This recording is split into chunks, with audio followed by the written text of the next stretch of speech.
You look fine, but you're not fine. And that's exactly what we're here to talk about.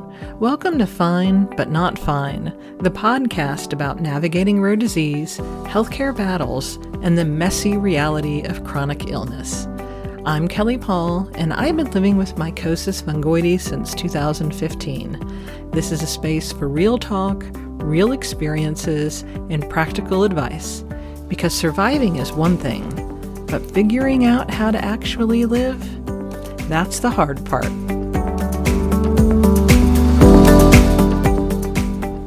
Today's episode is for anyone who has ever thought, I am not just tired, I am tired of being tired. Rare disease fatigue is real, and it's not just about being sleepy or needing an occasional nap. It is the exhaustion that comes from treatments, constant appointments, insurance fights, side effects, and the emotional weight of carrying an illness that never takes a day off. So today I want to talk about what this kind of burnout looks like, why it happens, and most importantly, how we can cope with it. So what rare disease fatigue really means is when I say fatigue, I don't mean the kind that a good night's sleep will fix. Rare disease really shows up in three ways for me, and it might for you too. First, there's the physical. So treatments. It could be right now I'm on Pegasus interferon. It could be a topical or oral chemotherapy, or even medications that are kind of simple on paper. The whole thing can just be draining, right? And then you add in any itching or pain or insomnia, or clothes sticking to the topical, whatever it may be, and suddenly sleep is no longer restorative. So you're waking up already behind. And second, there's emotional fatigue. So think about how many times you've had to explain your condition, whatever it is, right? To family, to friends, to coworkers, even to doctors who should probably already know, or maybe you have a physician assistant or nurse practitioner who may not have covered this in their training. Think about the mental load of advocating for yourself every single day. I'm telling y'all, that can wear you right out. And third, there's administrative fatigue. And it's the never-ending calls, scheduling appointments, tracking refills, dealing with specialty pharmacies. Today I had a call from my specialty pharmacy. Says, oh boy, we're out of your medication. What do you do then? Because they don't exactly give you much of a supply, right? So it really can feel like you're managing a small business, except the business isn't making you any money. It's costing you a lot of money. It's your health and your body. So burnout isn't just a mental state. It's the crash that comes when your body and your mind and your spirit have really just been running on fumes for way too long. So why does burnout hit us so hard in the rare disease or chronic illness community? And I'm going to name some of these triggers. I think calling them out really helps us to see them more clearly. Uncertainty, right? Every treatment is a question mark. Will it work? If it does work, for how long? What will happen when it doesn't work? Or what if it works? What happens after that? So that constant guessing game takes energy, and it's really hard to ignore uncertainty. We also have a loss of normalcy. You want to plan a vacation, or heck, even just dinner out with some friends? Your disease doesn't care. That sense of unpredictability that chips away at your joy, that loss of normalcy to be able to just go do something because you want to go do something, right? There's also isolation. Even when you are surrounded by people who love you, there still can be a little bit of that feeling that they don't really get it, and sometimes they don't. Compassion fatigue is real for us and for those who care about us. And there are the health care battles. I mean, talk about, spiking your blood pressure, right? Prior authorization, or maybe you're having to repeat your medical history for, the umpteenth time. It can just be exhausting to have to advocate for your care when you're already not obviously in peak condition. And don't even get me into the surveys that the healthcare provider send out that says, do you think you have great health or not? It's like, I have cancer. How can I ever answer this, right? There's also identity conflict, right? You want to be seen as capable, strong, professional, right? But your body can force you into rest, into slower pacing, into limitations you didn't ask for. And that disconnect, that can hurt a little bit. It stings sometimes, right? So how do we cope? Because there are ways to manage it, right? So you got to think of energy like a budget. You cannot overspend your bank account without consequences. So why overspend your energy, right? Build rest into your schedule so you can avoid crashing. I plan downtime on my calendar just like I do doctor's appointments. It's not optional, it's necessary. And outsource where you can. I know you can't do everything. You can do grocery deliveries. I actually do a lot of grocery pickup where I place my order online and just drive up to the little driveway, load up my car and go.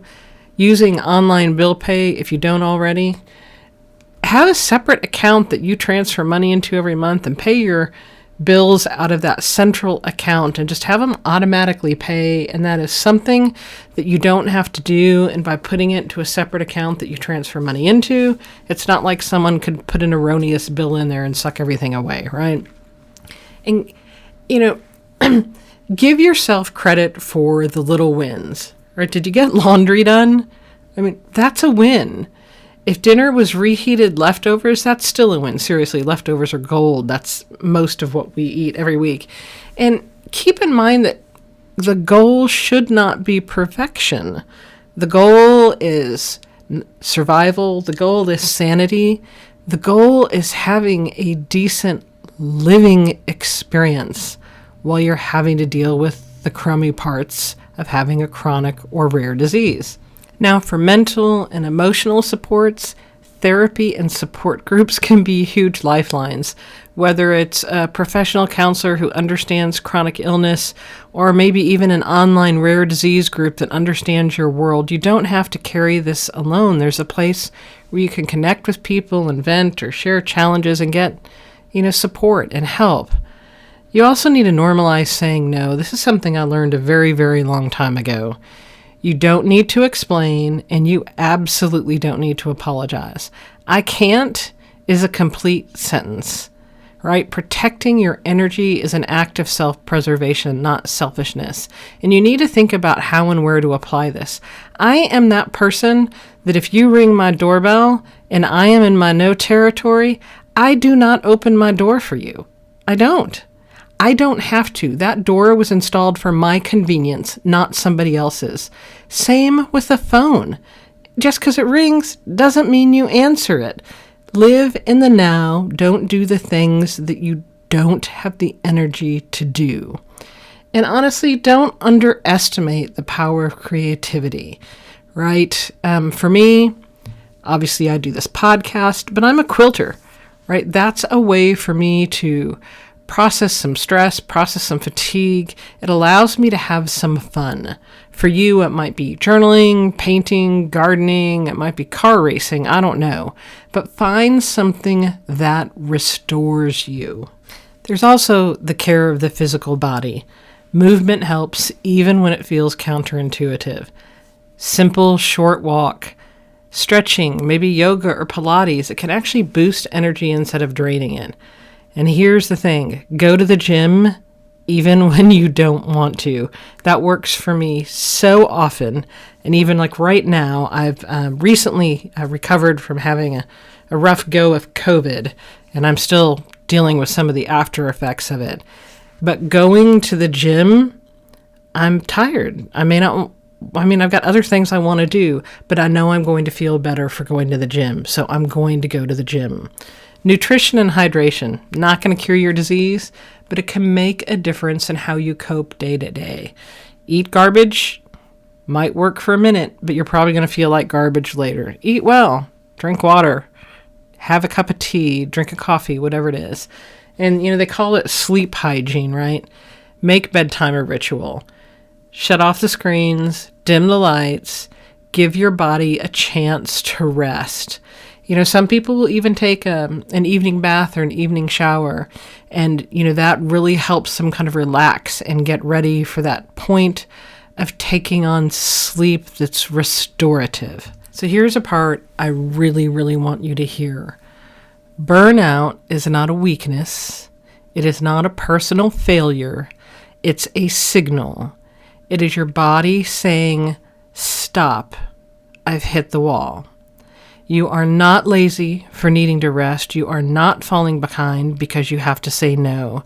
You are protecting the only body you have.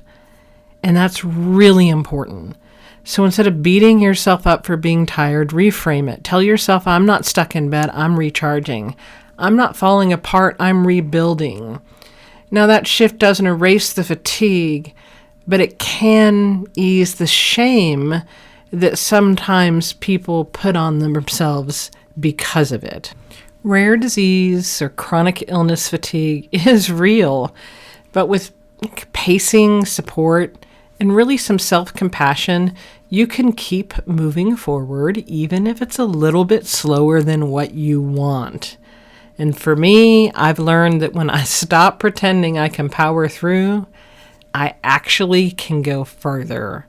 My body might slow me down, but it has not stopped me yet. Thanks for listening to Fine But Not Fine. If this episode resonated with you, subscribe so you don't miss what's next. And if you got a story, question, or just need to vent, reach out. I'd love to hear from you. Until next time, take care and keep on going.